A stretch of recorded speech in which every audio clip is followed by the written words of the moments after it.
And welcome to episode 170 of Heresy Accountability Buddies, where we make a podcast. Tonight, you have your host of myself, Jack, and Ryan, Duncan, Jamie, and John, and Dave. So before we get too far down into it, let's do a quick station identification. Do you love resin bases? Then go to our sponsor, Elric Hobbies, for all of your basing and basing accessory needs. Use code HERESYABB at checkout for a discount. Legendary Monument Hobbies. Monument Hobbies is a one-stop shop for all of your painting needs. Use code HERESYABB at checkout for a 5% discount on your purchase. Pop Goes the Monkey.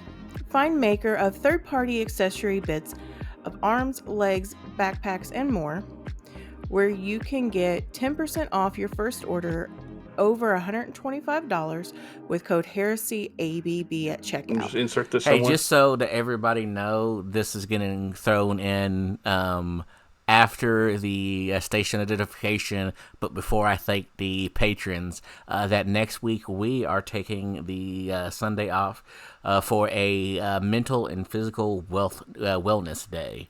But we love you, and this was recorded after the podcast dropped because we are really, really crap at this. So, okay, now back to Jack thanking the patrons for making this possible. Take it away, Jack. Thanks, Jack. And thank you to our patrons. Without you, none of this would be possible. I think we'll kick it off how we always kick it off. We'll do a quick hobby recap. Who would like to go first? I can go. It's not going to be long. Okay. Hammer on. Yeah, so last time I got the bone pickers done, so this time I decided to break out the 3D bits Andrew made me for my tech thralls. So I got 50 tech thralls assembled to go with the 60 bone pickers I finished last time. On Wednesday night, I cleaned up some militia transports that Andrew had printed me, so I got 5 of those cleaned up and ready for priming. Last time I'd primed some stuff for Mechanicum, so this time I put down all the base metals on those, the base bone color that I kind of like, that creamy white, and then the reds for the shoulder pads and pieces. And then I built a Karl model, and then I got Karl and all the other stuff that I've kind of built over the last couple weeks primed out and ready to start moving forward with more Mechanicum stuff. That's really all I got. What about Duncan? Duncan's done all kinds of stuff this week. Just because I want to rub it in John's face, I built a dreadnought.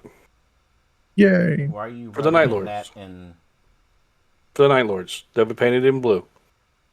I built another dreadnought for the Night Lords. That will be painted in blue. I built an Opte for the Night Lords. That will be painted in blue. And I built a Centurion, also for the Night Lords. That will be painted in blue. I didn't touch a single part of the Ultramarine project. Why? Because I have stuff I need to get done in case Jack and I miraculously make it up to Indiana on or around the 30th of this month for the Battleborn Heresy event. I guess I would need an army for that if I'm able to go. You might need an army for that. do you not have Ultramarines? He does. I do. He just doesn't want to admit it. Well, Just- it's... Yeah, okay. I'm moving on with my life.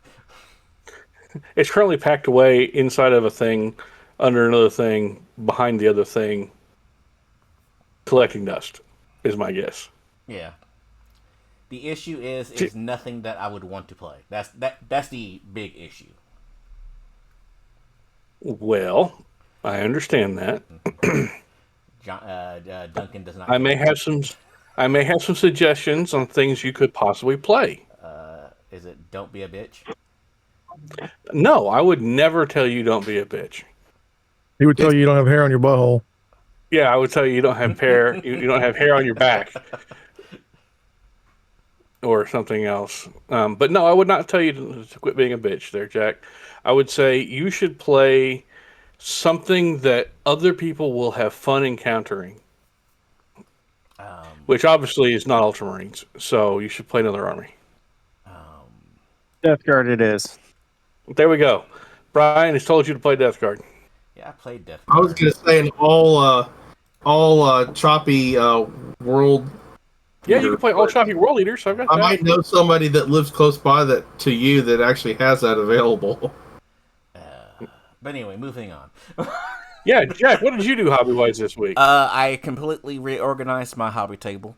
I got rid of one of my old organizing bins because at this point it was holding paints that no longer fit inside of it. So every single drawer was basically kind of half open because I don't like storing the pro acryls on their sides. So I took a page from Brian, not this Brian, other Brian. Bought the stuff that he put in the hobby hangout because for $33 for 4 racks along and make it brush holders, it's kind of like even if it didn't work out for me, it's $33. I could give them to one of my kids or one of you all or a giveaway or whatever whatever the case may be. So I went threw away a bunch of old P3 paints, which is funny. People will hear why it's funny a little bit later in this episode. Completely redid the paint storage on my desk. Since then, after that, I had room to actually paint. I went ahead and deckled the whatever tank that I have.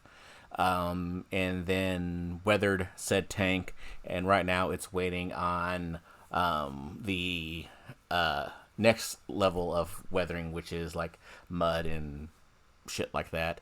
But that one now is, if I don't know, actually done in a night, less than a night when I get time. So that is almost done. I don't think I'm going to glue the plow onto the front of it simply for storage.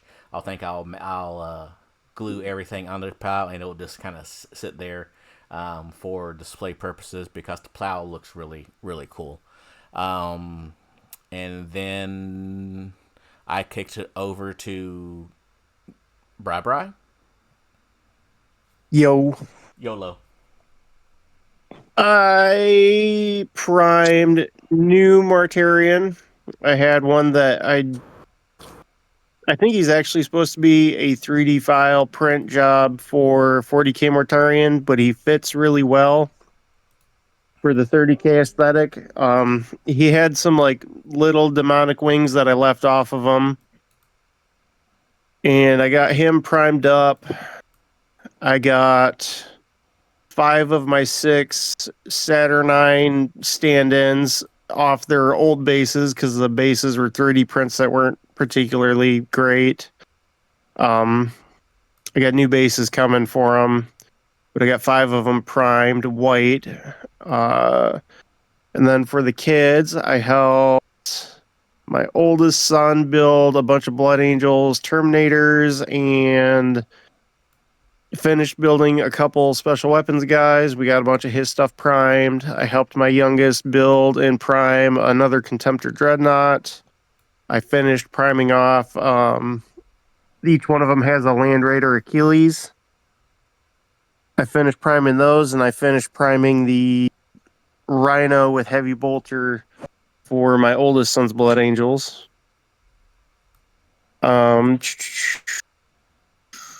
Started getting stuff around for this resin 3D printer I got from a friend. I got resin in for that. I bought some isopropyl alcohol. He dropped off a curing station that I could use for it. So I'll be printing some terrain in the near future. What else did I do hobby-wise? I got some of my terrain stuff out of the basement so I can start getting it ready to actually make it into something, which was the trench network system stuff that I printed off years ago that I hadn't really decided what I want to do with it yet, but now I have a game plan for it, and I think it's going to turn out really nice. I also reorganized the garage so that I had more room to do all this hobby work and other stuff in it. And that might be it. Yeah, I think that's it. Oh, no, I also painted 3 random minis I have to potentially use in Blackout if I ever decide to start playing that. But there were minis I had just chilling around, and I used them as a palette cleanser just to paint something different. That's all I did. How about you, Jamie? I've been working on the space prison, space Alcatraz or Deliverance or whatever you want to call it. Been printing that up and cleaning the parts up, getting them ready to prime like mad. My whole entire work table is covered over with those parts right now, and I'm only on the first. I'm only about 2/3 of the way through the first level of the prison. So. Nice. Yep. Oh, and I also been working a little bit on the 3 javelins I had, because I started building them back in 1.0. You could actually take melta-guns on the Pendle. Yeah, I'm having to build out some heavy bolters right now to replace those. That's how long they've been sitting, being like 3/4 of the way built and prime. So, anyways, that's it. Okay, is that everybody, I think? It is. I think that's all of us. So then that Dave takes us- didn't do anything. Yeah, Dave didn't do anything. He's a lazy. Dave. I think that then takes us to the news with John. John. The news. All right, John. What overpriced trinkets have you found to make me go Jesus Christ today? Oh, I've got a couple. So this week we saw the release of some kill teams. Murder Wing came out for $82 for 6 miniatures. It's literally an upgrade spray. Yep. Yep. That's Sounds like really a kind deal. of the only thing you can kind of steal for Heresy, unless you want to steal the Celestins, make it all female, Sisters of Battle Militia Army or something. Next week, not a lot coming out for Heresy stuff. Looks like it's been, Baby. yeah, the Cog Fort for Age of Sigmar is coming out, and all the other weird Age of Sigmar stuff we got previewed at Adepticon. The Cog Fort. Cog Fort. Oh. Yeah. I thought it was Cockfort. But okay, cool. Oh, yes. And then all the weird characters are coming out as well, including the creepy giants. And then the neat little piece of terrain that could be swapped from Mark II Marine for some word bearer stuff. Some guilders that would actually make a pretty cool militia army since they've already got their big axes on there. And then Flamer. And the flamer. Ooh, dogs. And doggos in the middle of Regiment of Renown. We are getting a little bit of Heresy related. So the Vestroyan Made to Order is coming up next week. If you've been saving your pennies to buy some overpriced metal models, this is your chance. So, if you were to buy an army of this, like a 30K army, how much ballpark would it cost you? Probably $3,000 to $4,000. Jesus Christ! I'm just basing that on what some of the previous Guard releases have gone for. Did they I'm just actually curious release about prices? something. Are No these prices actually yet. coming out in metal, or are they coming out in fine cast? Every other Made to Order stuff has been in metal.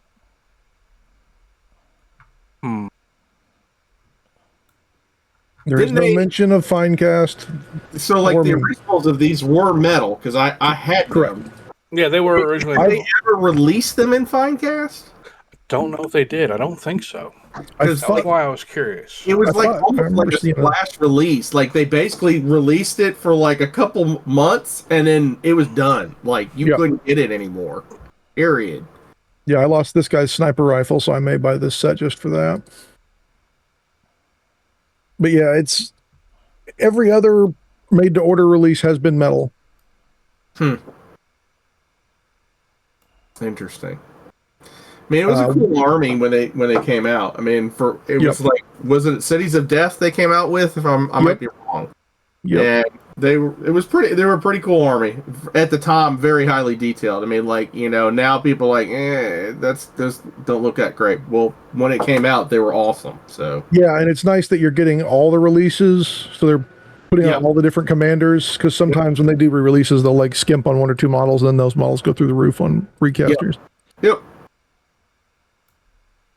That army was weird because it didn't have all the options for like IG. It only had certain options, like for the heavy weapon squads and the support guys. Yep. But, yeah, it's missing the missile launcher. It's missing the melt-a-gun. Yeah, I think they had flamer, plasma, and sniper. Grenade launcher and sniper. Major. Yeah, so it's missing some parts. If you have to convert it if you want to field all the weapons, but it's definitely there if you want to use it. Warhammer Plus is going to be having the Arena of Death with all of the different Heresy characters in it. Well, that's just going to make me subscribe to it. That's the tipping point right there. What's Arena of Death? Your guess is as good as mine. Oh, yeah, it's probably their redo of like the named character combat that like they got rules messed up and everything, and basically said this person won. Yeah, so they don't even do a full sentence on it. Just as this week in Warhammer TV, some of your most potent commanders in the Warhammer the Horus Heresy test their mettle in a series of challenges on the Arena of Death. That's it. Okay. Sounds So it looks like we've got Constantine, Sigismund, Eidolon, and that's Lucius, Ahriman, and Typhus. I think Constantine's going to win in a fight. Likely so. During the week, we got some more Black Book releases. This time for the Raven Guard. It says Raven Guard. It shows one Raven Guard, and then it shows a Iron Hands logo. So I think it's Raven Guard. There were some other neat little articles during the week. One of them was the painting of the Guard kill team. I thought this might be kind of cool for people to want to take a look at militia paint schemes. Yeah. Those guys remind me of the Rebels on Endor from Star Wars, but you didn't hear that from me. Yeah, or Tanith. Yeah. Yeah. If you don't like if you swap their guns for the auto guns that Tanith use. Yep. That one's really cool. The Marco Mildanovic. That is beautiful. Those are the ones that really remind me of Tanith, like Cult of Paint ones. And some simple head swaps to Mechanicum for the John Reese. And then there's another cool one with the Juan Sands diorama. Thick and Brad. And then Notley Paints did a different assortment of different regiments. There's been a great piece missing in the Joy Toy Armada, and I think this week it got solved. The Ultramarines got a Predator. I was going to say, that's almost as cheap as like the regular GW one for 30K. I was really hoping for Karn. Seriously, how much is a Predator now? I believe they're around like $80, 85. No. No? No. No?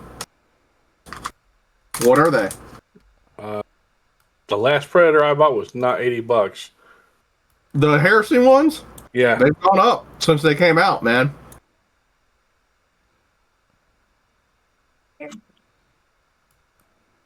Hold on. They are $80 right now for the 40K ones. The Deimos patterns are $78. Oh, then never mind.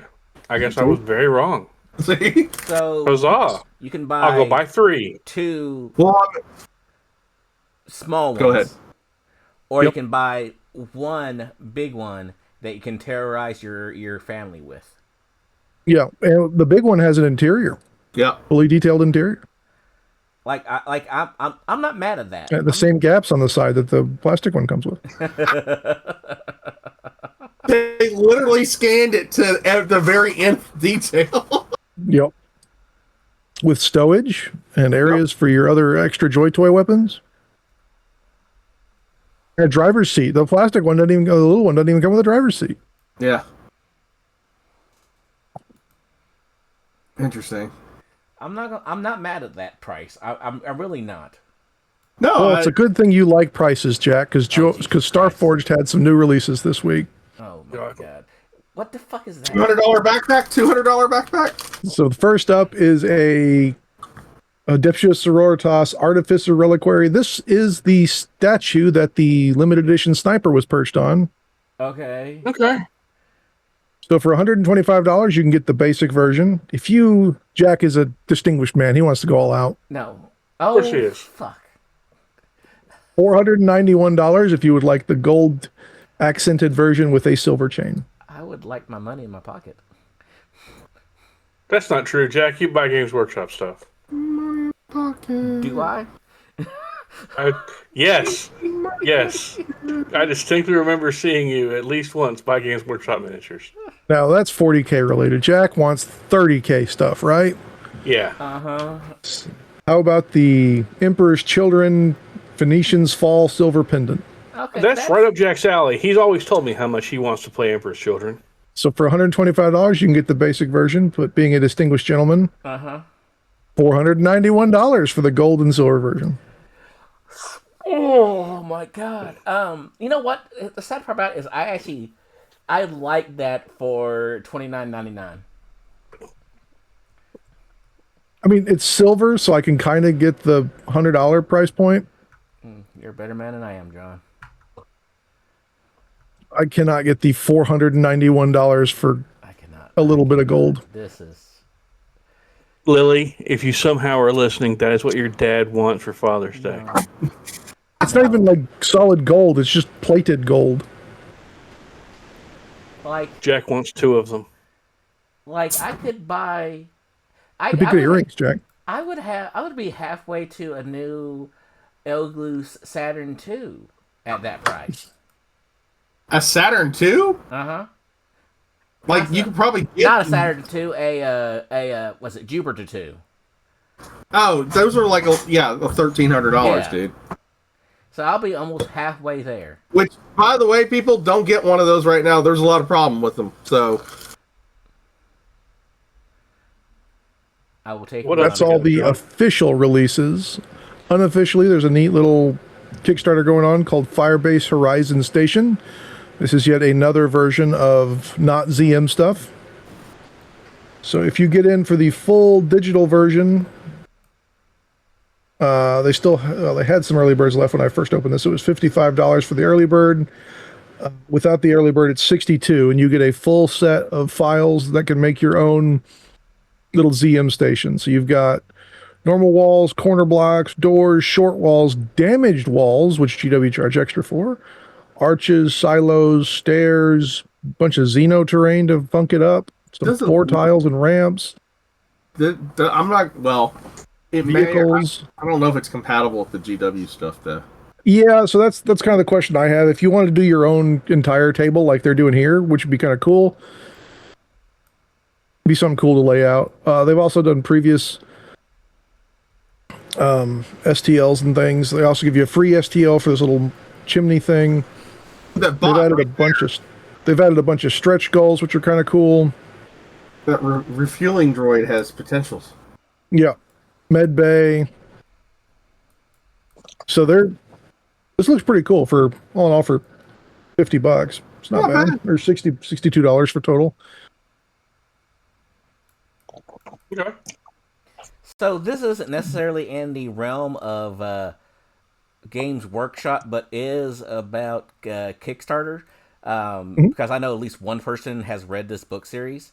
Duncan, have you seen how well the was it Dungeon Crawler Karl Kickstarter have done? Yeah, I have. Have you backed that? Yes, I have. Okay. I backed it on day one. Okay. Yeah, I'm one of them. I backed it. Oh, there's nothing wrong with it. It's just like I knew it was a big series, but like, was it $1 million, $10 million? I don't know how much they raised. I think today, according to my my email. Hold on, let me see what my email from them today I saw Dungeon says. Crawler Karl blind packed keychains at Target. Yep. So it's getting pretty big. Yep. Well, they usually have books up front at the checkout too, like on the end cap. Let me open it up. Hold on. Well, you do that. I got 2 more things to do. Okay. Sorry.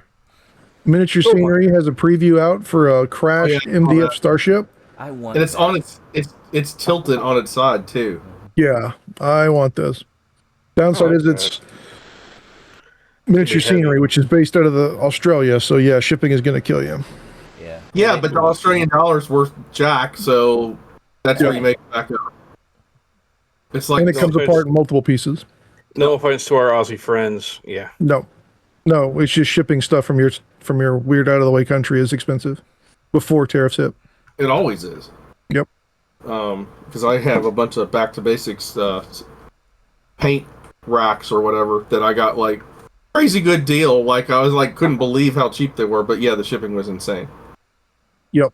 And then Mantic has announced that they're going to be making more Forces of the Abyss. I thought these would be pretty cool for demons. Not demons.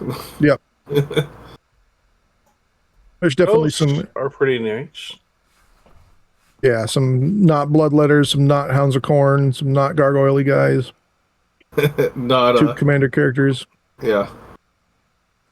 And then during the week, I picked up some stuff that I'm just going to add to news. We talked about a while ago the Despae replaceable paintbrush. Yeah, you told us about that. Yeah, I finally got one. Nice. It's not terrible, but it's not sable. Is it synthetic? No, it's real hair. Okay. So the way this brush works, I've got it pulled up if anyone's not watching, but you get a base with a little rotating bit in the bottom that tells you what size your brush is. That does not lock at all. Then it kind of works like a replaceable pen. You swap out the little airbrush or the little hair brush tips. There's a little spring that goes behind that to push it into the, I guess, head holder or tip holder here. For I think it's roughly $10, you get 3 of the different head styles. So they come in 4, 5, 2, and 3 sizes. These kind of translate to other paintbrush sizes. Everyone's different on their zeros and whatnot. But each one of the heads or each one of the brushes themselves, if you buy them, comes with a 4-0, which is, a 5-0, which is the smallest version. The 2-0, I would kind of say, is a GW layer brush.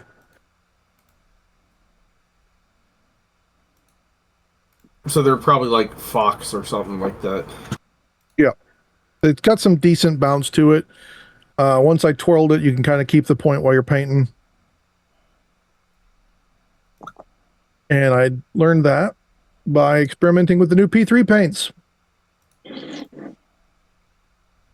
So P3 decided that they were going to completely reboot their entire line and change a bunch of colors and change a bunch of names. They completely killed Signar Blue Highlight, and I think the closest is going to be Stormguard Blue, which is their new color. You can see that in the middle here, these swatches. This is the old one on the left, the new one on the right. It's pretty close. It's a little harder to tell when I stand it up and take a better picture. The Signar Base Blue became Signar Blue. That one's really close. And then Cawdor Red Base just became Cawdor Red, and that one's nearly right on. The opacity on these, I think, is better than the old P3s. Really? Yeah. That may just be because mine are fairly thinned out after, using them for years. Yeah, but I found that they were a little better opacity. Like my coal black is just colored water at this point almost. And then the new P3 coal black is actually really, really well covering. And then there you can see what they look like when I put it in the light a little better.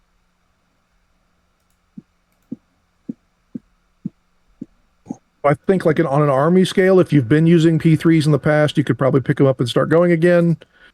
But if you are looking for something, I would probably stick with a company that doesn't change colors like Monument, or kind of stick with what you got. But if you've used them in the past, it's not a terrible replacement.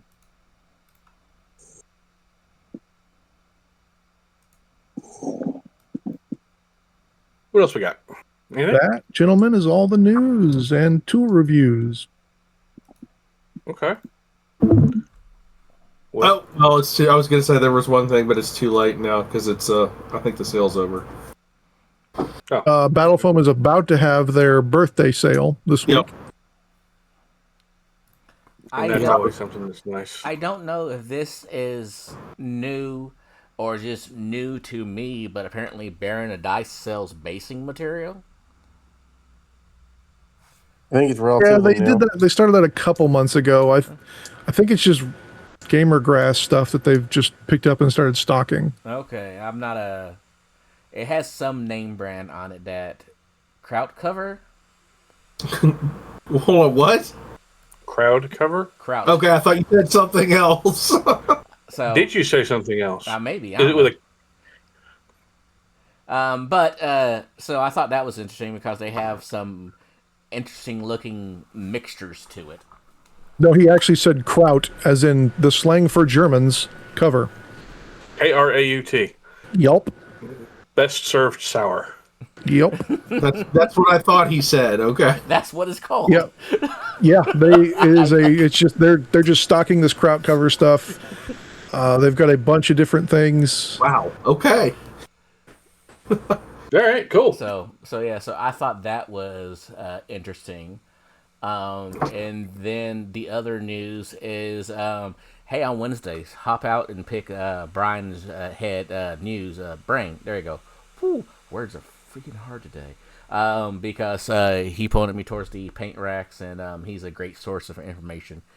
And well, he's looped in with all the super high end competition painter type people, so he gets all the tips and tricks, and then he trickles them out to everybody. So it's Brian. He's a fantastic painter, and he's got a lot of fantastic tips and tricks. When he was showing pictures this past Wednesday on the Hangout of his paint setup, I was sitting there looking at it, and as I said then, I look at my chaos, and I'm like, man, he just puts everything I have here to shame. I wish I had the space for that instead of having to use the multiple wall-mounted racks and drawers and everything else I've got. Have you not seen what I have? Oh, I have. And Yeah, you've seen what I have. Yeah, I know. I mean, I've got a whole legit huge folding table with racks on it right now, but I need to update the racks because I have so many Monument paints that literally don't fit in them. So I just have a jumbled mess.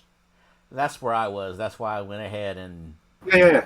And then, those racks he showed were pretty cool. And yeah, I mean, we should really... Sorry to interrupt you, Jimmy. I didn't mean to. Yeah. I kind of got ahead of myself, but we should really do another hobby-sode sometime soon. It's been a while since we did one.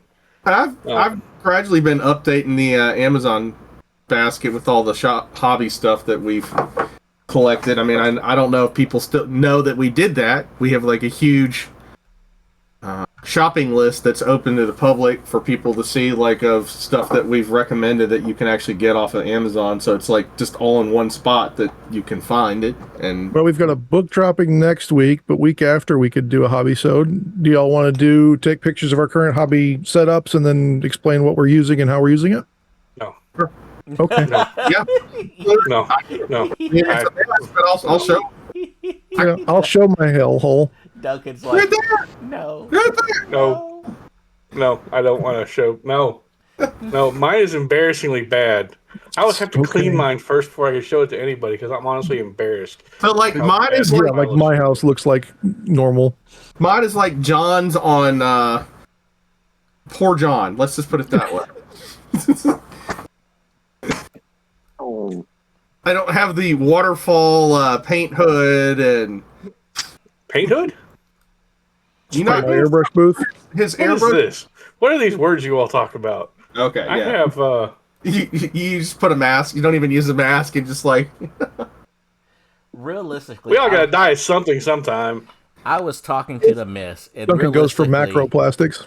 Ideally speaking, it's a paint station, an assembly station, and because of me, a 3D printing cleaning station.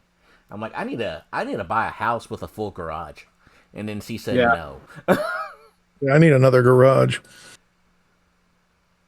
Have Right a now, mine is house taken up with with a, terrain storage. with a garage I had to that fight. has hobby space in it that I don't use because I use it for storing other useless bullshit and random bits of stuff that I haven't touched in years. I don't know why. I just do. That sounds right. Yep. No offense. No, I'm a I'm not reformed offended. pack rat. I'm the same way. You've seen my garage. You know what it looks like in there. I'm a reformed pack rat. I just don't let it accumulate anymore. And anytime people ask me, hey, do you want to keep that? No.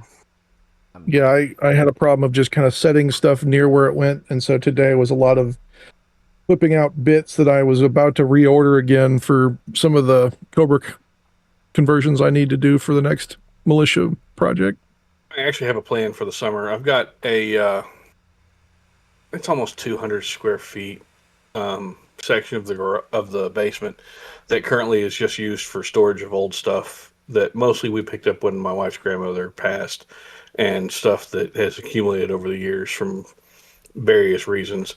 And my plan is to clean that entire area out over the summer, get rid of what we don't need and want, and stuff that's just old and useless, and then line the entire area with shelves, and turn that into excess book overflow, etc., for the wife and myself, so that I can have more space down here. That's what I did with Christina's old office. I turned it into book storage and bought those Kallaxes and put those in there, and then did them in the garage too. It really helps sorting stuff. Yeah, that's my hope. You can get the little, you can get the dividers if you want to display stuff. You can get the little fabric trays if you want to store stuff. That's what I've got a lot of. My plan is to have all that stuff cleaned out, like I said, over the summer, and try to line that entire thing with shelves, and then figure it out from there. So we'll see. Maybe by the fall or during the fall, I'll have extra space in here to put more stuff in, more shelves in here. We'll see. Yeah. But back to the initial thought process is, what would you like us to cover on a hobby-sode? I'm not showing off my hobby space. But yeah, a hobby I'll sode. do it. I'm talking to the viewers. Not to you. Viewers and listeners as a whole, yeah. I'll do it. I'll show off my horrible hobby. I don't care. Actually, I'll show off mine.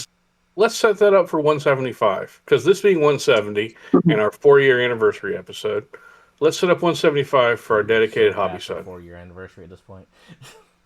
It counts. Yeah. Sort of. How's about that? 175. Sure. 2 away from RFI's total.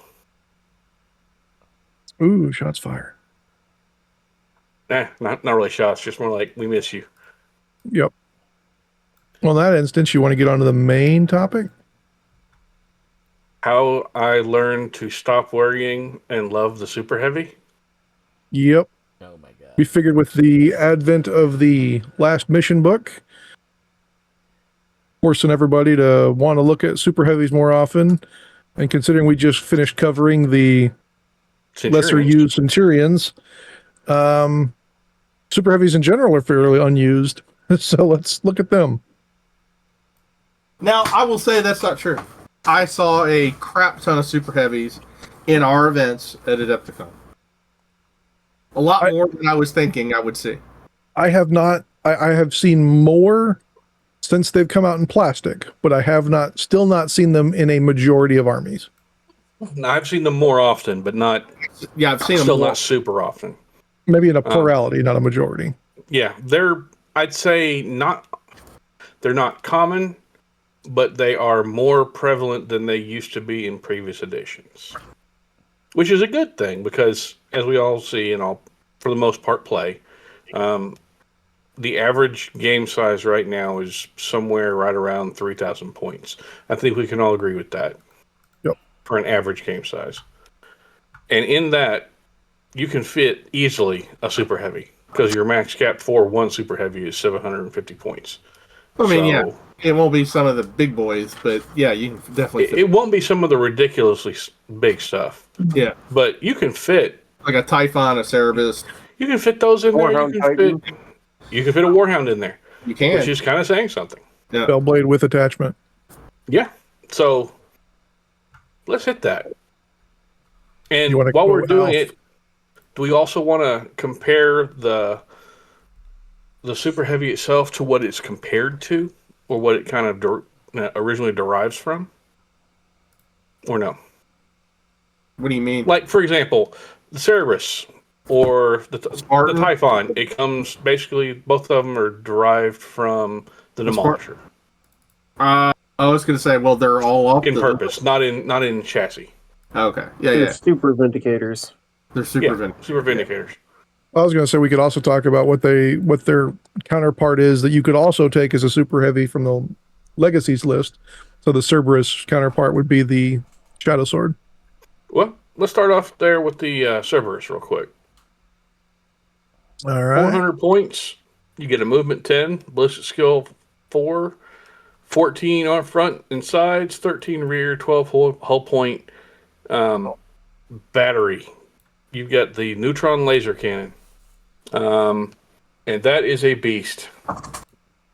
It's... Do you have the rules for it pulled up, John? Getting to it. I got All right. You get two, in addition to the neutron laser, you get 2 sponson heavy bolters. You can upgrade it to have a hull-mounted hunter killer missile for 5 and searchlights for 5. You can swap the sponsons out for 1 item from the Legion sponson weapon list, and you can have 1 thing from the Pintle mounted weapons list. You also have smokescreen, regular allegiance, Legions Astartes, and explodes on a 4-up. And obviously, it's a super heavy. So the neutron laser battery is a 72-inch range, 3-shot, strength 10, AP 2, damage 3, ordnance D, which you're always getting because you're super heavy. Yep. So you're looking at damage 6. Armor Bane, shock suppressed, but it's got overload 1. All right, okay. A little caveat to the always getting it.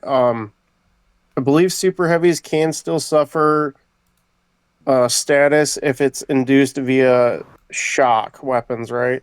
Yep. So that's the only time you wouldn't get that ordnance. So, see, I wouldn't look for that weapon there. It's a las weapon. Yep.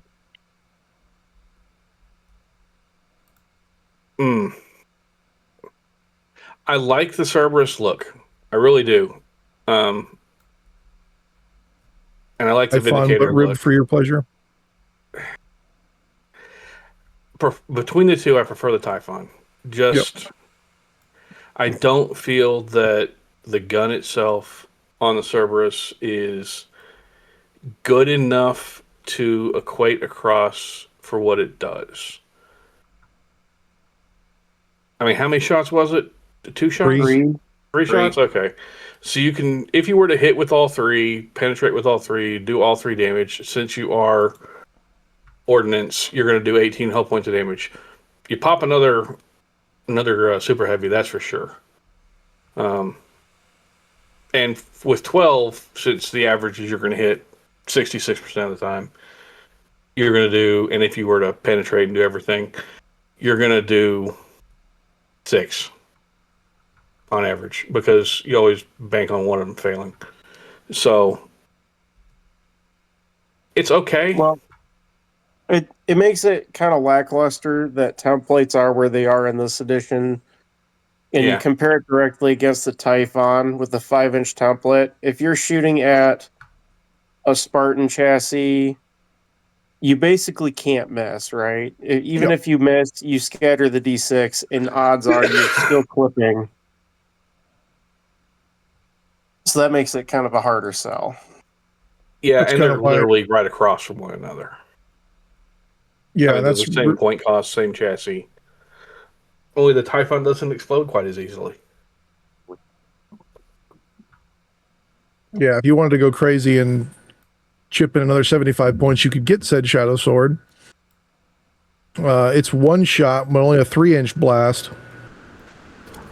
Strength 120 inch range, strength 13, AP2, damage 12. So you're getting more damage. It's only a 3-inch blast, and macro aspects means you have to target other things, but you can snap at everything else. And if you're shooting a Spartan, you're always going to hit it with that 3-inch template. Yep.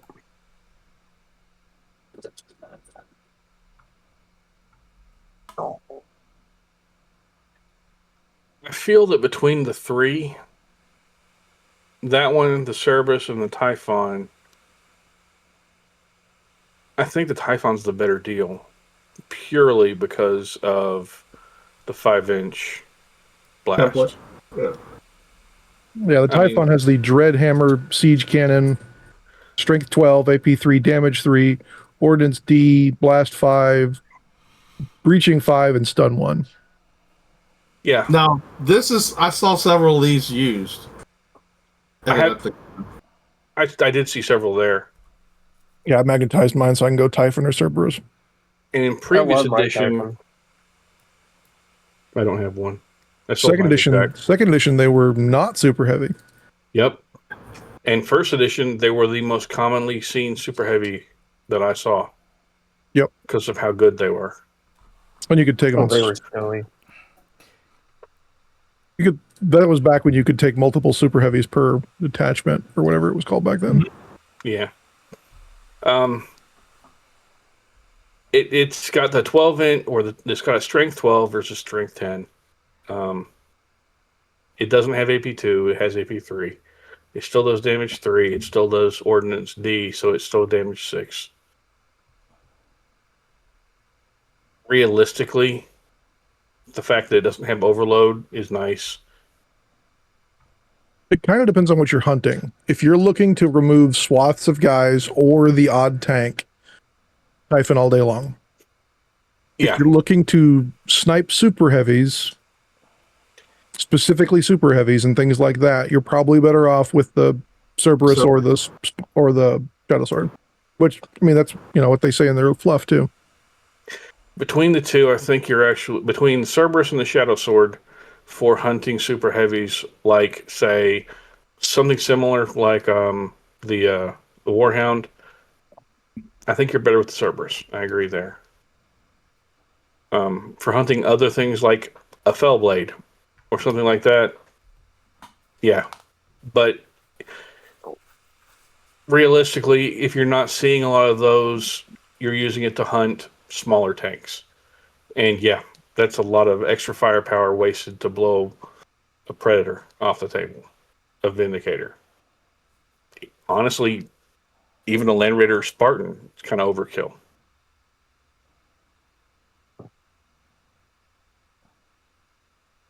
But if you're hunting super heavies, yeah, realistically, he's better than the Typhon.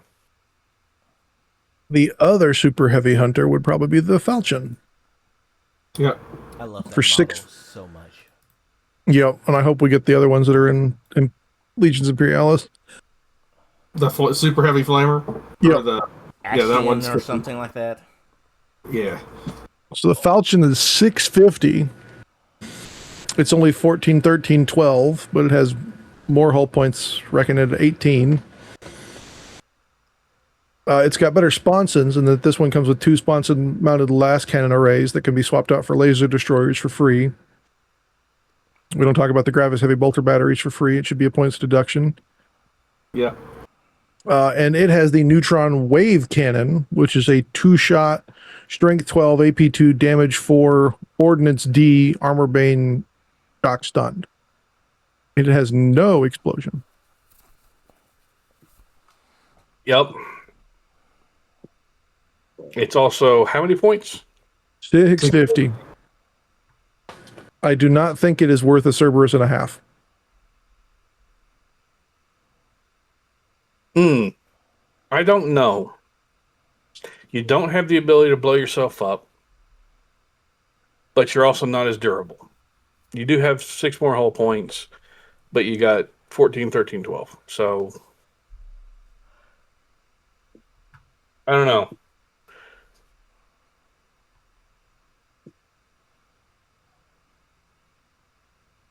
It's really kind of hard to pick and choose there.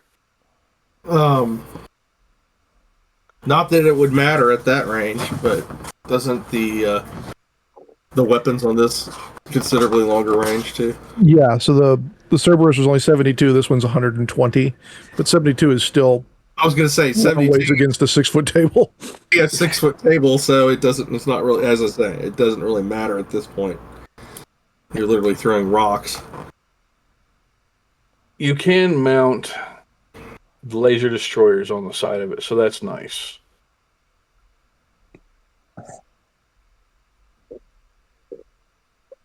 It's damage 4, not damage 3, so it's doing 8 instead of 6. 2 shots instead of 3. You don't have... Do you have the ability to stun another super heavy with it? It's got shock. They both have shock stunned. Yeah. And both have armor bane. Yep. And it's strength 12 versus strength 10. So that's kind of the trade-off. The Cerberus is shock suppressed. Okay. So, is it worth 250 points more? I think it's likely to be more effective against another super heavy. I don't think it's likely to survive quite as long once people get around it because of the 13 armor on the side.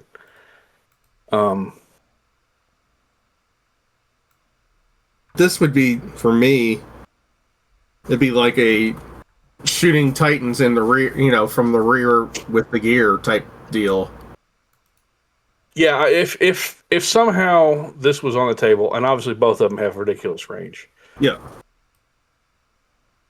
I think I'd be more likely to take the Falchion. I really do. I would take 2 Cerberus. I mean, that is fair. And like model-wise, it's like a pretty decent difference too. I think the Falchion was probably going to be 210, 215 versus Cerberuses are 115-ish. Does that sound right? They used to be 100. I think they've gone up. I think they're like 115-ish. They're also The Falchion doesn't technically. The Falchion technically doesn't have a plastic right now. Well, it's been previewed, but it's been previewed. But I'm saying like the other two were 210, the Galv and the glaive and the Fellblade. Fellblade are 210 right now. So I mean, and this one's already been previewed. So yeah. And it can take the Decurion, the Falchions. If you want to snap in that extra 60 points, take it up to 710, you can react with those sponsons. Yeah, and that'd be a heck of a thing to do. I think between the two, obviously, you're 250 points more. Or is it 350 points more? 400 versus 650? Yeah, no, it's 250 points more. So, yeah, between the two, it's got a larger footprint compared to a Cerberus. Noticeably larger footprint. And it doesn't transport quite as easily in bags. And it costs more. Yeah, it's almost a full battle foam tray. So yeah. I actually, in a 3K point game, it's got that same kind of drawback of what are you shooting at, other super heavies? But you do have the ability to sit there and pour out more fire with the laser destroyers. So I think if I were going to take one of the two, points not mattering, I'd be more likely to take the Fellblade or Fellglaive or dagnabbit. Dagnabbit. Yeah, the Falchion. I take the Falchion just because of appearance. It looks cool, and that's definitely a big thing to me. But in reality, in a 3K point game, I don't think I'd have a lot of use for it. Yeah, I custom designed a tray to hold 2 bell blades / bell glaives. You're a madman. If you take their sponsons off, so that way I can get a glaive and a fell blade in the same tray. But I mean, it's a lot easier to do with the Typhon because it's just a Spartan chassis if you magnetize the nose. Yeah. Yeah, I mean, I've got a double Shadow Sword tray, or like, IG Bane Blade tray. Yep. So, but yeah, you're right. You can get 3 of those in a tray. 2, 3, something like that. Yeah. Yeah, you can get 3 Spartans in a tray. Yeah.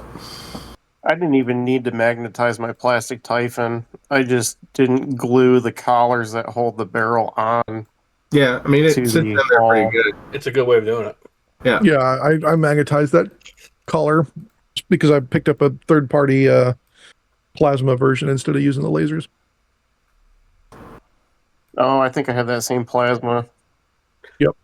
What equates to this in the legacies, John? Anything? I mean, it's still a Titan Hunter, so probably Shadow Sword. Shadow Sword. Okay. It's got about the same range, or at least it used to. Yeah, it's 120. I mean, it's more strength, it's more damage, and the Shadow Sword's 475 versus this is 650. Yeah. The Shadow Sword's 14, 13, 12, and it's 16 hull points versus the 18. Yep. Its sponsons are a lot crappier, and its ballistic skill's a lot crappier, but with a blast weapon instead of a 2-shot weapon, it's a little less important. Yeah. Again, I think it kind of comes down to what you're planning to shoot at. Yep. For hunting other super heavies, I think I prefer this over the Cerberus. But for saving points in the same duty, I'd take the Cerberus. But for aesthetics, I'd take the Falchion.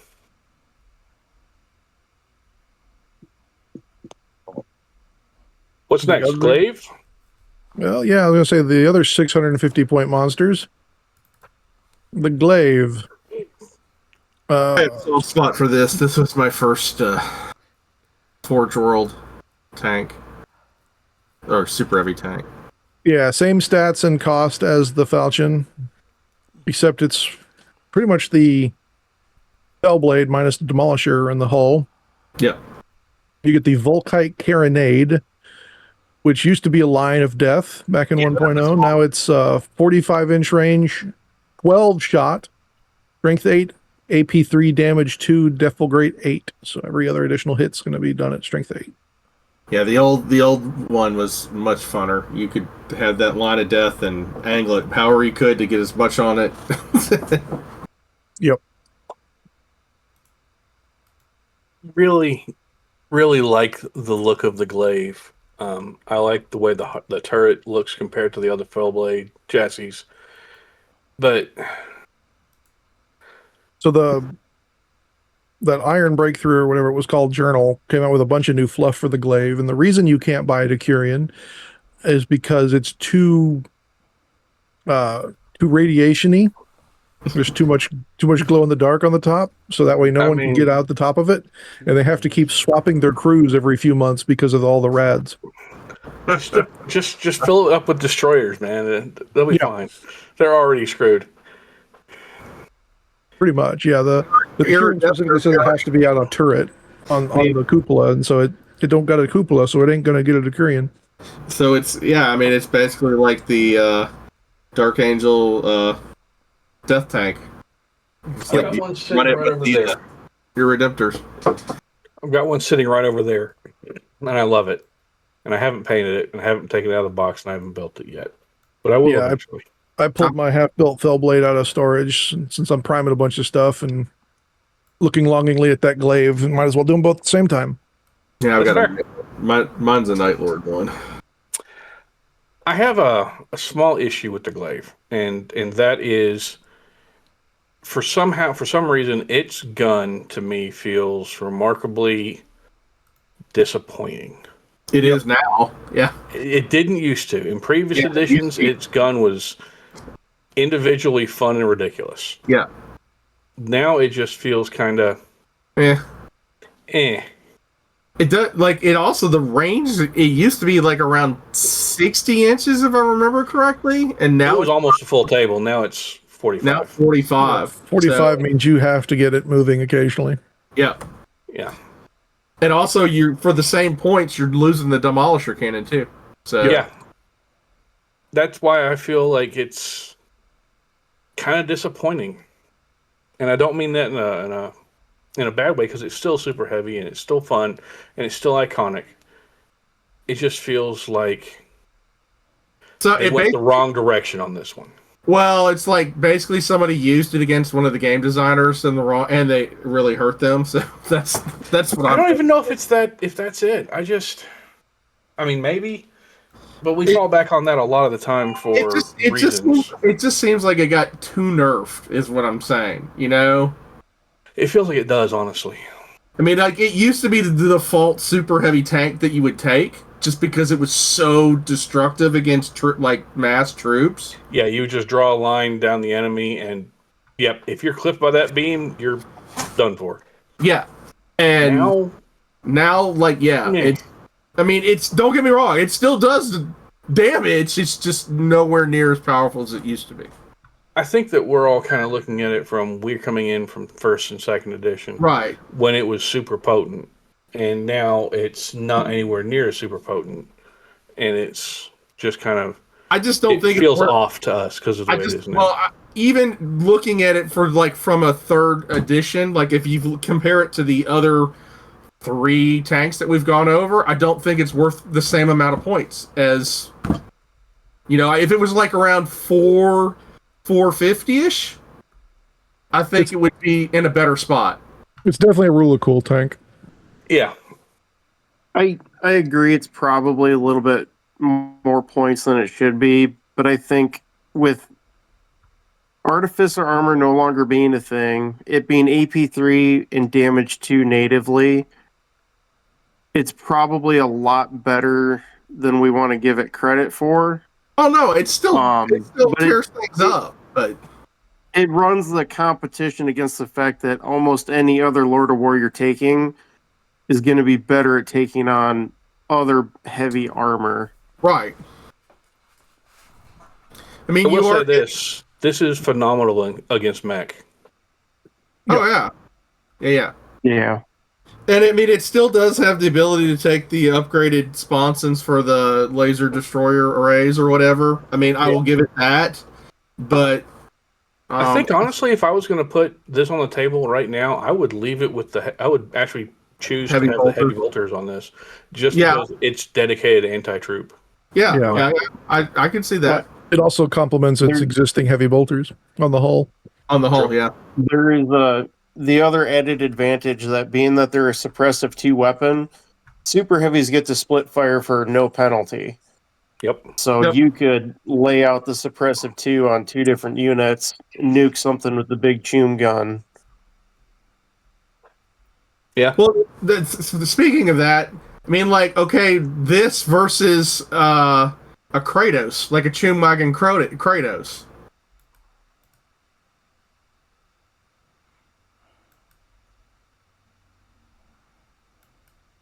I mean, like a chum wagon Kratos is usually around. I might be wrong, but it was around like 300 points. No, it's cheaper. No, with all the weapons options changed over to Volkites, and then the main gun being a Volkite. It's a lot cheaper. Right. It's 285 plus whatever the sponsons cost. Okay.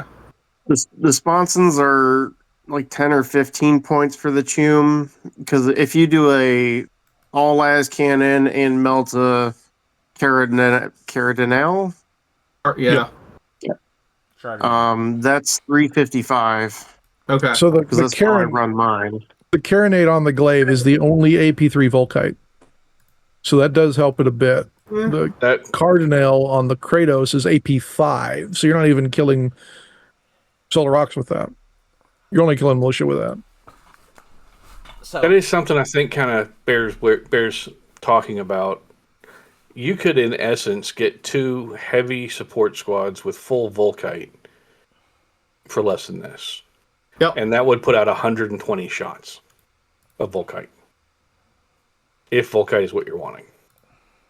Now, it's not going to be AP3 Volkite. I agree. It's not going to be Strength 8 Volkite. And it's not going to be Damage 2 Volkite. But if Volkite is what you're wanting, the Heavy Support Squad might be a better option point-wise. With more volume of fire, at least. Yeah, for volume of fire. But if you're throwing a Super Heavy in there, it's because of Rule of Cool. Yeah, So- or you really, really, really hate mech, like you said. This is definitely the anti-mechanicum gun. So, but if you want a tank for 115 points, you can get a Predator with all Volkite. You could. Yep. Like, that's math is hard, but that's at least 5 Predators. Well, that's what I'm saying. Like, you could get a Kratos on all Volkite Kratos for, you could get 2 of them. There are other options if you want to just throw out lots of Volkite. Volkite, yeah. Yes. Yeah. But if you hate Mechanicum and you want to throw a Super Heavy out there, Glaive's your baby. He really is. If Mechanicum touch you in the bad spot. If they touch you the wrong way with their rad cleansers. And you're not a GW roll rider to nuke them. Yeah. John, what in the Legacies matches up to this? Anything? There's nothing that's really Volkite-y. I mean, if you're looking for Shadow Lord or whatever the one with the Gatling guns. I mean, the only one that's really decent with AP3 and a large template is probably the Hellhammer. Yeah. I think the Bane Hellhammer Blade. is closer to the Fellblade. Right? No, because the Hellhammer is the one with the stubby gun. It's the okay. short. But it's only 24-inch range, 1 shot, strength 10, AP3, damage 3, but a 5-inch blast and stun 1. For $520, it's one of the more expensive. Well, that's the old price. It's one of the more expensive super heavies. But still less than a Glaive. Yep. Yeah, when you start looking at Baneblade chassis, if you're just going on points, the actual militia Baneblade or the Polar Ox Baneblade chassis are always going to be a lot cheaper, just because they're less ballistic skill and less hull points. Same armor values, but you're also looking at a lot of the more bland weapons, not the cool marine weapons. Do they also have second line? Is that I'm thinking about right? That's militia only. So if you take these in militia, sometimes they gain that depending on how you took them. All right. Overall, what would you say on a Glaive? Where would you rate it? Well, if you like touching AdMech in a bad way. Yeah, I think, like I said, I'm going to be painting it up just because it exists and I want it for Ultramarines, but I don't see me using it a lot. Yeah. Not as much as a Fellblade. You know, That's like fair. if you're a Dark Angel player, thematically, it fits in extremely well, especially if you're running Dreadwing. Yeah. And like you really, really hate AdMech. But yeah, I don't know if it'll necessarily get a whole lot of use. Maybe Like a Phage toughness would almost be kind of cool on this for whatever's left over to kind of go with more of the rad yeah. logic. Yeah. Basically, it just over the firing of the weapon causes like a rad discharge around it or something. Yeah, and what's funny is it doesn't explode for. Yeah. I don't understand that one. It doesn't. I mean, it's got the nuclear engine on the back that's radiating its crew. Why? It's so terrible you can't have a top hatch, but it's okay if it pops. Jack, don't you own one of these? Yes. Okay, I thought so. Fellblade then, gentlemen? Yeah, if you like Old guns, reliable? yeah, if you like guns and you like bringing them, same 650 points, but you get a turret-mounted Fellblade accelerator cannon, a hull-mounted twin heavy bolter, a hull-mounted demolisher cannon, and 2 sponson-mounted whatever the hell you want. Last cannon arrays, Gravis heavy bolter sponsons, or laser destroyers. And again, this guy can buy said Decurion. The Fellblade accelerator cannon comes in 3 flavors. Pick it when you shoot. You got the AP shell, 1 shot, strength 8, AP2 damage 2, ordnance D. It was damage 3. AP is damage 2. Oh, okay. You got the HE shell, 36-inch range, one shot, strength 8, AP4, damage 1, but ordnance D, and a 5-inch blast and stun 1. That don't sound right. Oh, that's the Kratos. Crap. Yeah, no. Yeah. Yeah, no. HE, sorry. Okay. So there's a HE shell, 100-inch range, one shot, strength 8, AP3, damage 2, blast 5 inches, stun 2. That still ain't right. No. Spellblade accelerator cannon, HE shell. I'm reading it out of the book. Don't be looking at my cheat sheet because I just screwed it up. Maybe I'm thinking the AP shells are blast 3-inch. That's the AE shell. I don't know. Hold on. Let's pause here for a second, guys. Only one ever gets shot at me, and it's a bloody nightmare. The AE shell is 100-inch range, strength 12, AP2, damage 3, blast 3, ordnance D. That's the one everybody uses. Yeah. AE. HE is 5-inch blast, strength 8, AP3, damage 2, stun 2. Well, regardless, this is the gold standard super heavy, I feel, of this edition. Yeah. Because it'll handle anything. Slice, dice, and make 1,000 of julienne fries. Yep. Previous edition, it was 7-inch blast, and it was great. Now it's 5.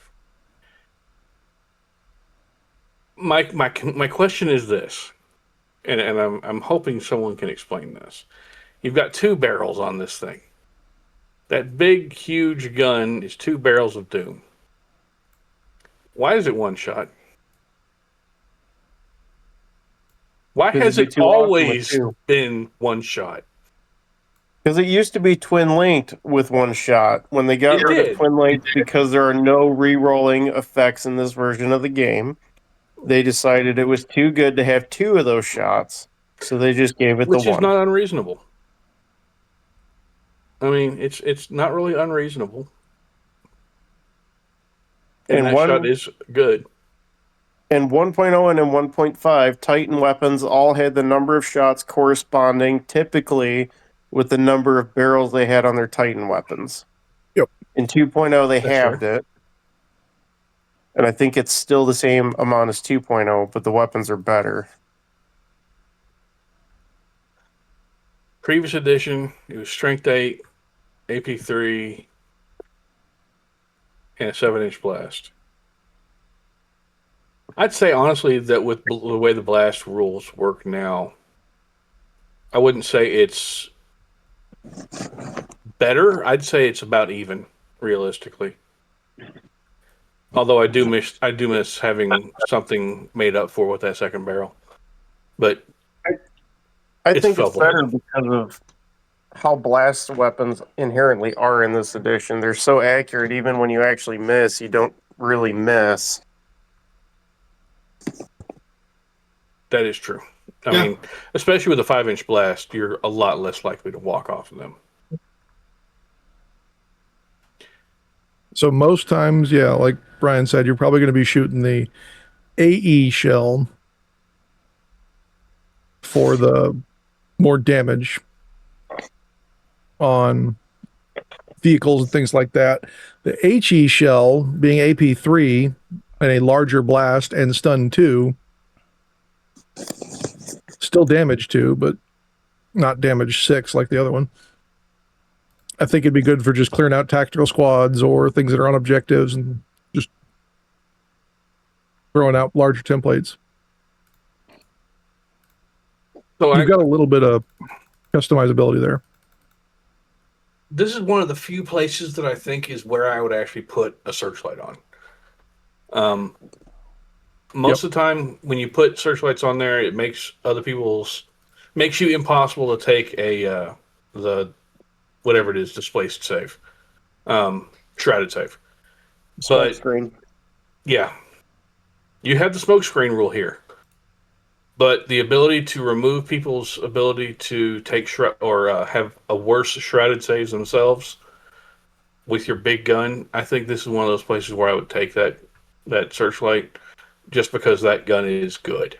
It really is, and it does the job wonderfully.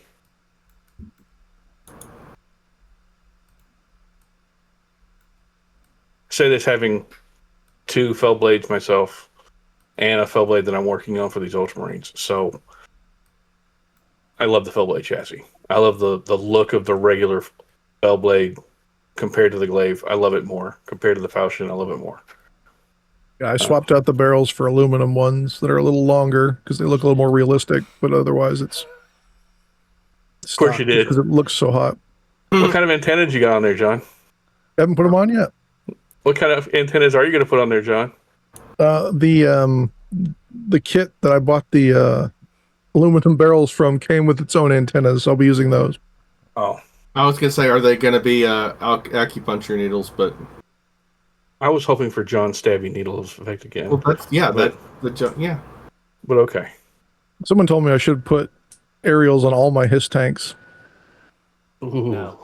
Having played next to an army? No, you shouldn't. No, you played next to the tanks. If I put them on all the hisses, all the sentinels, No. I'd have 60 of them. No. We don't come to the game to bleed just to play the game. We're not you, John.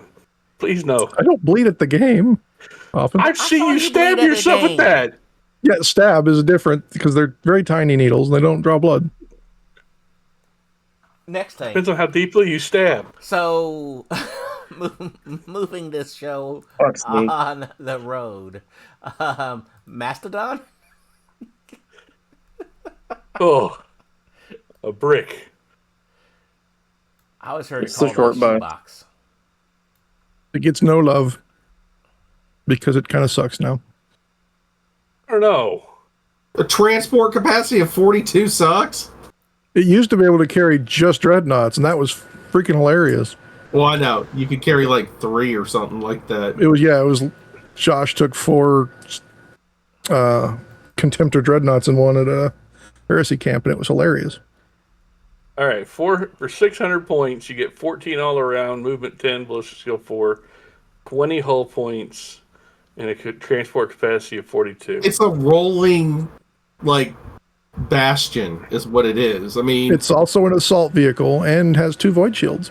yep. Yes. You get the centerline mounted siege melta array and the turret mounted Sky Reaper battery. You get smokescreen. You must take 2 sponson weapons from the regular list, and you can have searchlights or an HK missile. And you can, with this thing, models of any type other than the vehicle may embark on a model with this special rule. However, only 4 models may be embarked that do not have the infantry or paragon type. So you can only take Such a model may not have any variant of bulky X where the value of X is greater than 6. So, No Leviathans. no Levi. Leviathans, Bullshit. no Sagittarius. But you could throw a bike. You could throw a bike squad in there. You could throw a lot of breachers. That Siege You Melta array is only 12-inch range. You gotta get close. You gotta get close. That's why it's got the Melta range is 6. You got to get closer.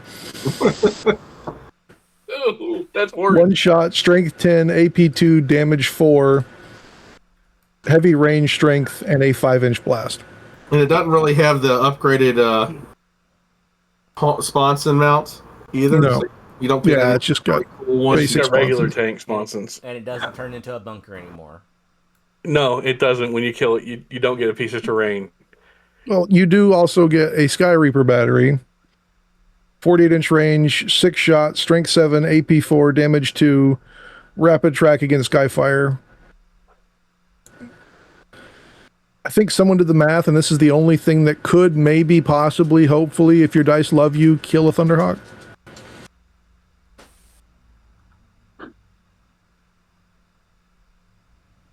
Speaking First, of let's get this out of the way.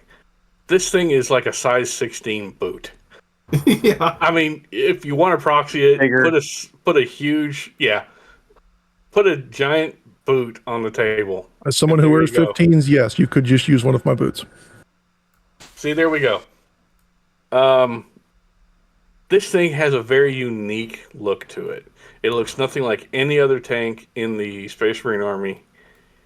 It's...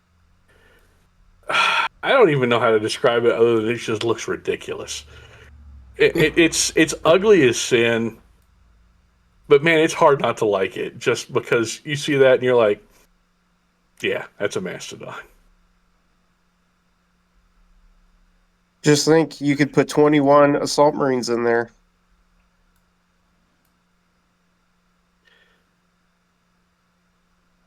I'm curious about something. How many... Suzerains? No. No. I'm wondering how many javelins you can put in there, and the answer is 4. Suzerains aren't bulky, Duncan. You could fit 42 in there. I don't know. Stop. You're gonna give me a conniption fit. How many suzerains do I have? I might need to get a Mastodon. Oh, of course you do, John. It's one of the few things you don't have for your Ultramarines. This is correct. It's a 42 He's only- model transport. John's only halfway through collecting all the ultramarines. That's fair. I was trying to go for a chapter when I played 40K, which is why I had 4 companies painted. John, how close are you to a chapter? Further than you'd think. I sold most of that 40K stuff. I did keep the 100 Terminator suits though, so I could turn them into Heresy if I wanted to. Okay. The Mastodon is so ugly, you have to like it. I just find this thing so ridiculous. John Stanford did a really cool conversion that makes it look like a marine vehicle. Shout out to David Guest somewhere. I think he still has it. He has a Mastodon for his Imperial Piss, and he added a stop sign on the side. Like a school bus? Exactly. That's awesome. It was a short bus of pain. If you own a Mastodon and you play a Mastodon, my hat is off to you, whoever you are. They're ridiculous. But it's like, how can you say something bad about it? It's not great at all. It's functional. And it's hideous. But you gotta love it because it's what it is. It's just so ridiculously over the top. And honestly, those void shields, the rules for them are way different than regular void shield generators. So that's something that's kind of odd as well. Yep. But what is there anything in Legacies that equates to this, John, or is it just congratulations, you have a Mastodon? The Thunderhawk. Crassus armored transport has a transport capacity of 35. What about the storm? Which is the one with the Gatling guns and the open top in the back? So those are both in the main book. They're not in Legacies.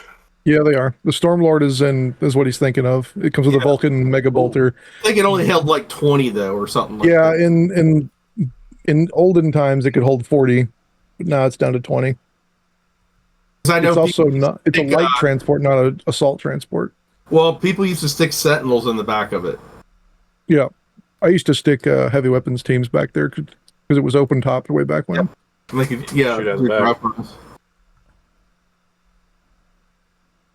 All right, so there's really nothing in Legacies that equates.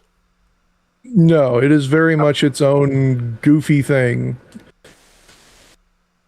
I think the Crassus is probably the closest you'll get if you want a giant death machine of transport capacity, but it only comes with 4 heavy bolters. Okay. Thunderhawk next. Definitely don't see any of those. I have one. I have one. 685 points, movement 18, 13 all around, 18 hull points, and only 32 transport capacity. I think it's down, but yeah, you get a turbo laser destructor, 2 turret twin heavy bolters, 2 sponson twin heavy bolters, 2 front blast cannons, and 6 centerline Hellstrike missiles. John, what's that turbo laser destructor? World of Pain. The turbo laser destructor is 96 inches, 1 shot, strength 12, AP 2, damage 6, 3-inch blast, armor bane. Oof. But it doesn't have ordnance, and this doesn't have the ability to do it anyway. Right. The issue comes in with how it comes in because it's a plane. Yeah. Yep. If you're coming in to drop stuff off, you can't shoot. Vape something. If you're coming in to vape something, you can't drop stuff off. Yep. And honestly, it's got a lot of it's got a lot of guns, but other than the turbo laser, it's mostly anti-infantry stuff. Well, yeah, it's for clearing out the drops, the landing zone, which makes sense. Yeah, it's there to spray bullets all over the place. Well, they got shit. No, it's still got them. It's got the Hellstrike missiles. Yep. Yeah. Used to have to buy them individually. Now that's part of the price. You do have the same rules as for the Mastodon for your transport bay. Nothing over 6 inches. Nothing over 6 bulky. But you can only take 2, not 4. Yeah. So you can't take all the dreadnoughts. The Hellstrikes are basically last cannons, 48-inch range, 1 shot, strength 9, AP 3, damage 3, armor bane, but they're each 1 shot. Yeah. And so you're rocking 8 last cannons. Yeah. Yep. Because you got the 2 front-mounted last cannons, and then 2 turret-mounted twin heavy bolters, and 2 sponsor-mounted twin heavy bolters. Yep.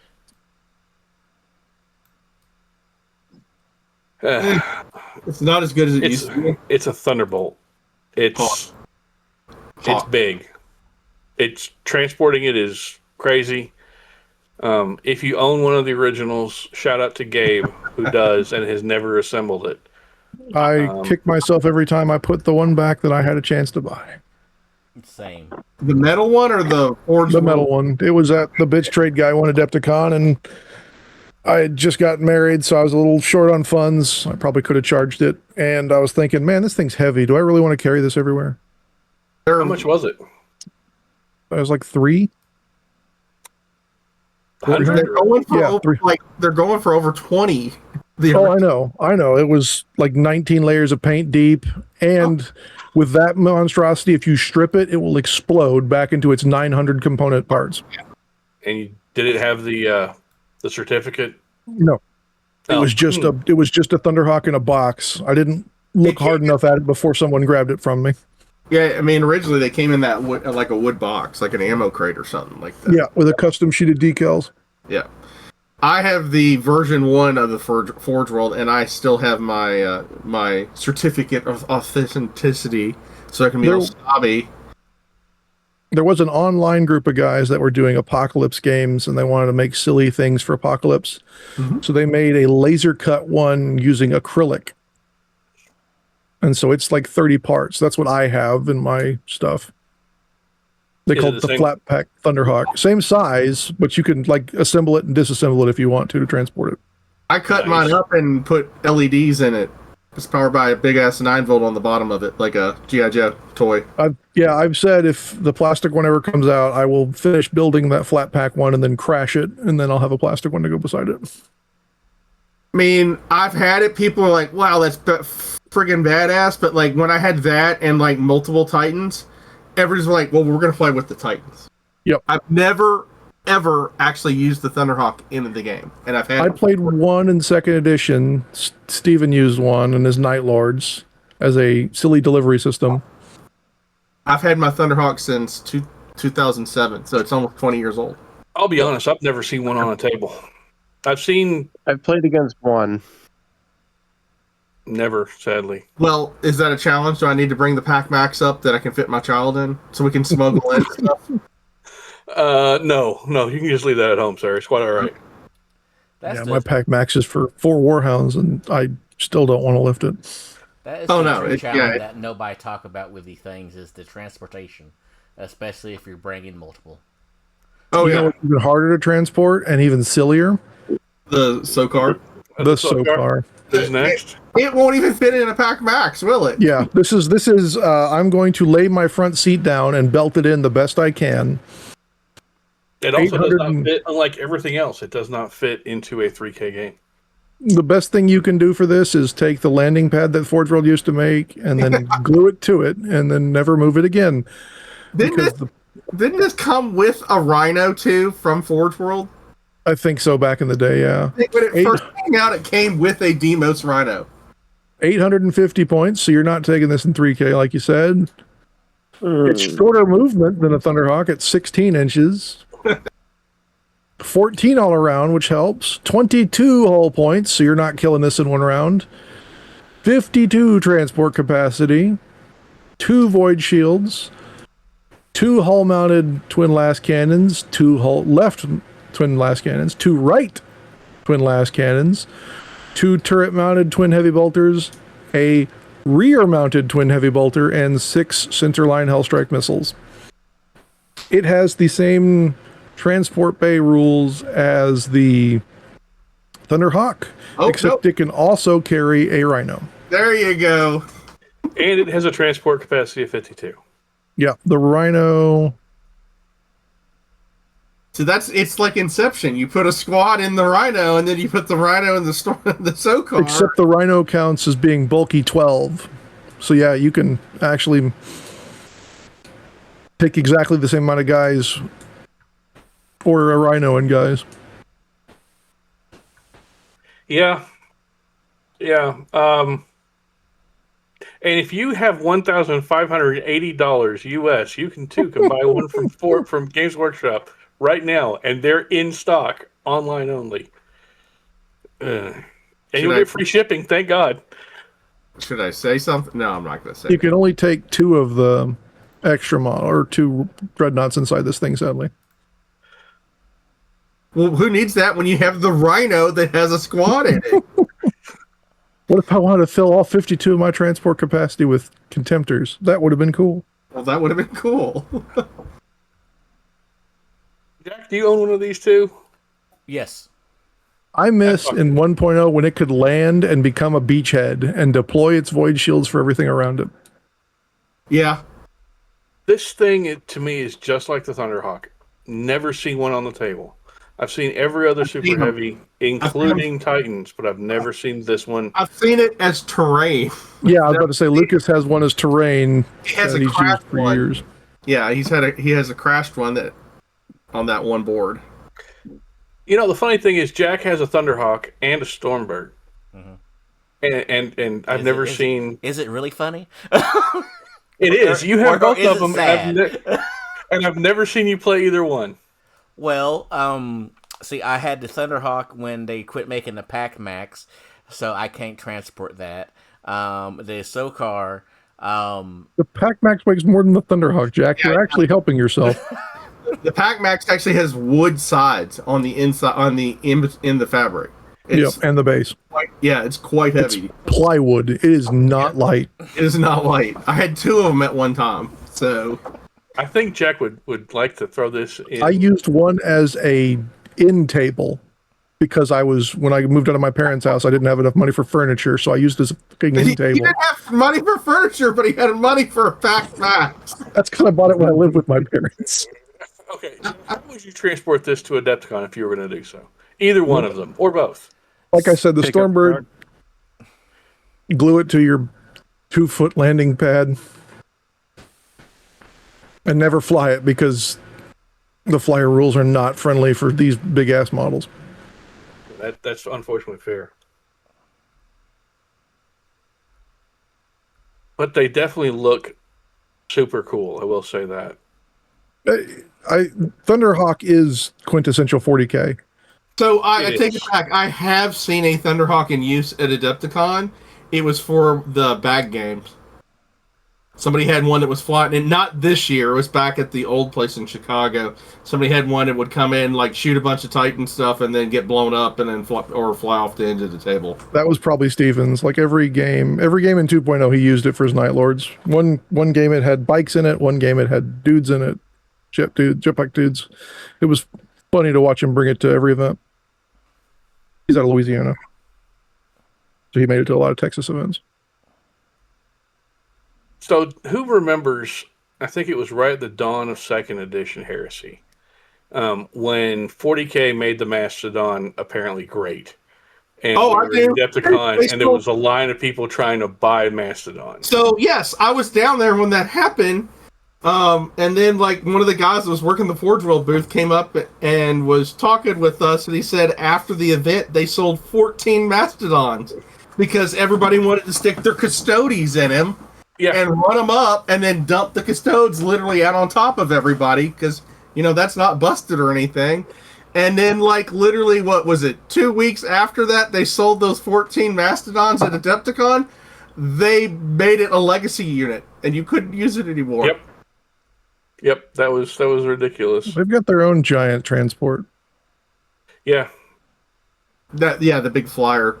Yeah, I've got one for my Custodes whenever I do them. I think the most important thing for all the super heavies is they're cool. Some of them are ridiculously over the top. Well, basically, they're like, if you have a super heavy, you've like made it. Let's say that. I mean, as a status symbol, if you really are using Heresy, if you want to have status in Heresy, sure. Yeah. Having a super heavy is a status symbol. They're also fun for the most part.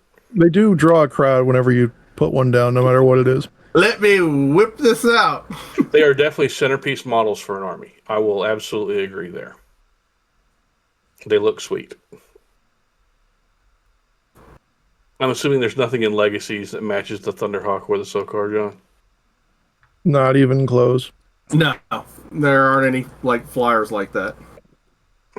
Charybdis, but it's not a super heavy. I mean... Maybe it's not anywhere that cool. The Arceus, but yeah, it's wonky as hell, and I'm painting one right now. All right then. Well, we've run a little over again, as we are wont to do. So super heavies. It's not my fault. To recap them up, really cool models. Give them a chance. Yeah, some of them I think they could be pretty decent, especially the little cheap one, cheap air quotes. Anything smaller than a Mastodon probably has a place in a 3K game. Yeah. You might see them; they're fun. Yeah, and they fit into the Lord of War section.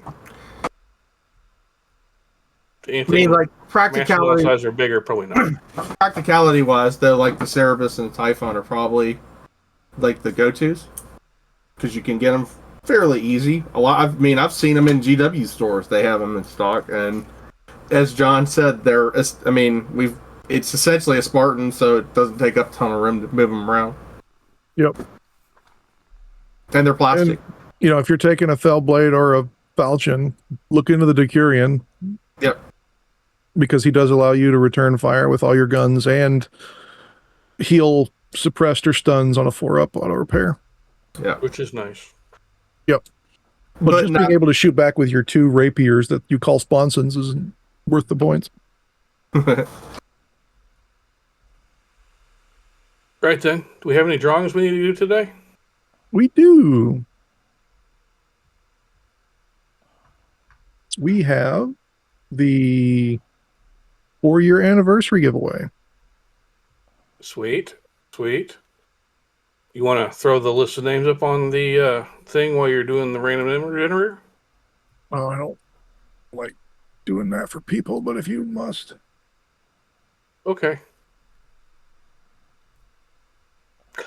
Also, for those who missed it, we did the drawing during the Hobby Hangout this past week for the New Army Challenge Round 2.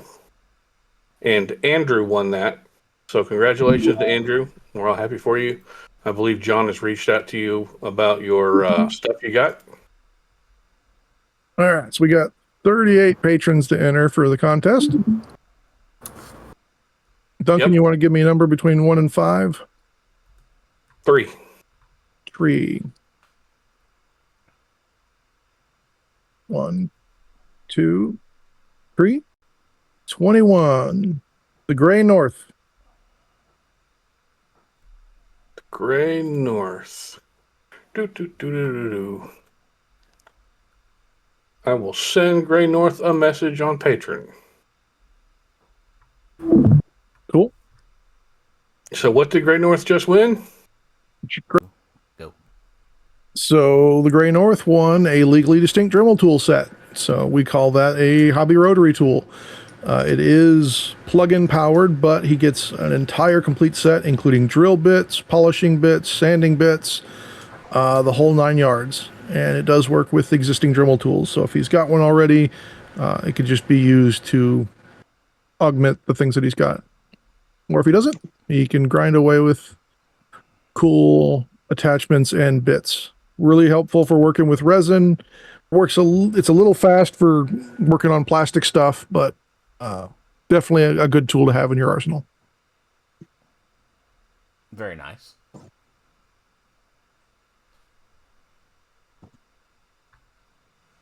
Is there anything I will send him an email tonight when we get done. Event shout outs and sponsors events that we are sponsoring or running and shouting out. Next Saturday, the May the 16th, I'll be running an event at New World Gaming. We will have posters. We will have cool stuff to give away.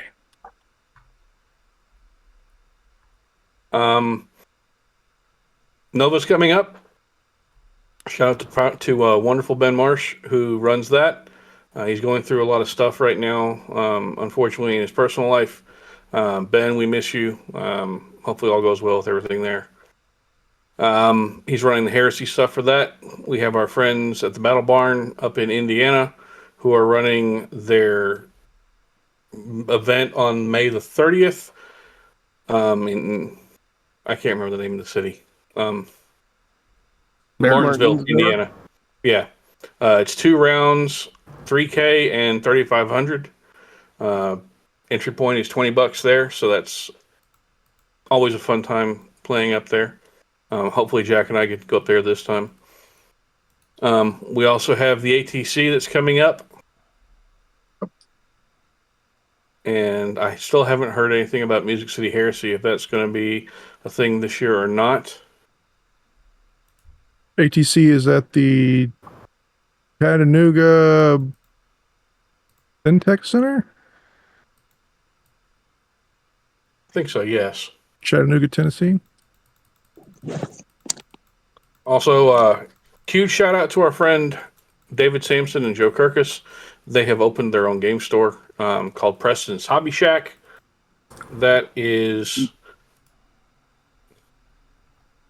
in Lebanon, Tennessee. They're open Monday through Saturday, 8 a.m. to 11 a.m. to 8 p.m.